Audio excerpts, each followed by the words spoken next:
Hey guys, it's Malthus here once again, and I thought I'd show you a video about the 2-week race character that I did on the softcore version of the Turmoil race, and that was of course the Dreamfeather Raider version though this time. As well as that, got a few clips about some absolutely ridiculous RNG that I got in the last, day or two of the race that I decided to play, which as always just happens for me where I get huge amounts of RNG at the end of a league or race when it doesn't at all matter and when I don't at all need it, while having terrible RNG during the start of a race or start of a league. And yeah, it's just a bit salt inducing, but either way, this is what happened.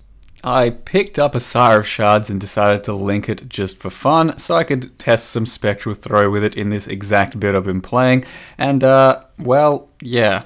I went from a 5-link to a 6-link in one fusing, just because I wanted to try out, some Spectral Throw action, and I figured my best bet for getting the right colors of all the greens was to link it 6 times from the top left-hand corner so I could Varici it for some green action. Long story short, this is potentially viable, but probably not anywhere near optimal and never will be, but it looks ridiculous and it can definitely work if you want to fuck around with something like this. Maybe in 3.0 there'll be an immolate version of Spectral Throw Sire of Shards that really does actually take the cake, but for now it's just kind of a novelty and this went nowhere, especially because it needs 5 greens. Next up, I found an axe on that same day, which happened to have 360 physical damage per second, as well as some fire damage, and that means this axe is worth something like 7 exalts on the current league, because an axe like this is an absolute beauty for sundering and cleaving and all other manner of shenanigans.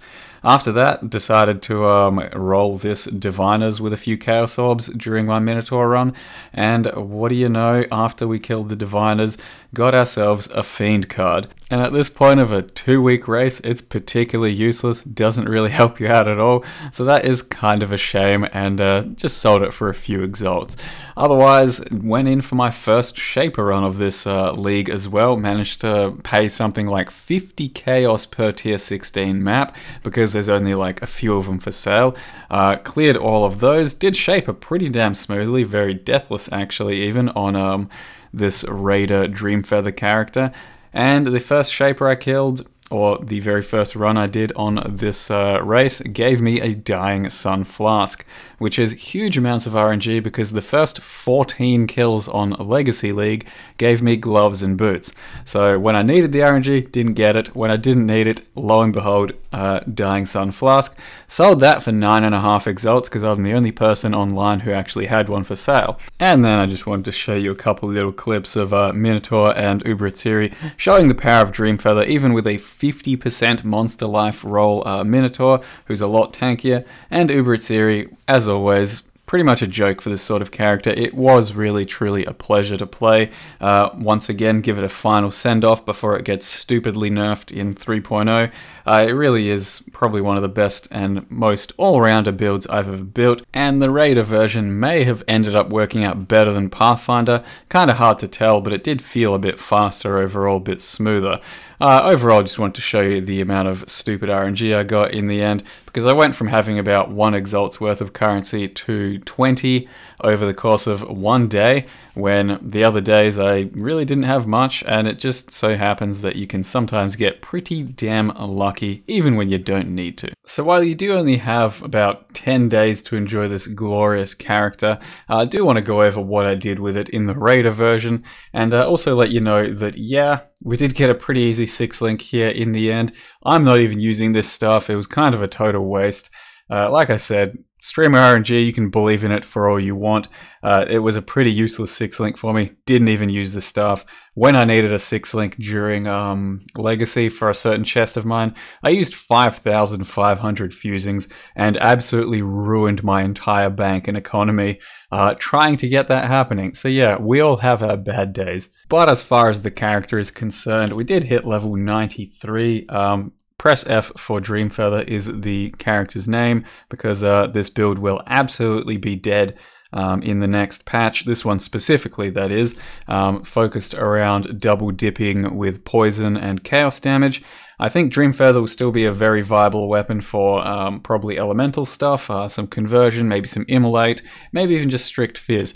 But with Chaos double dipping, it's just not gonna pretty much be anything anymore, so that's more or less dead. So we did try and play it just one more time to give it a final send-off, and usually I did it as a Pathfinder. Haven't played this character in about 6 months and went ahead and tried it as a Raider, because you get a lot of frenzies, and in this instance and scenario I went Avatar of the Chase just so I could map faster for the race sort of scenario, but this is probably better overall. It's really kind of up to you.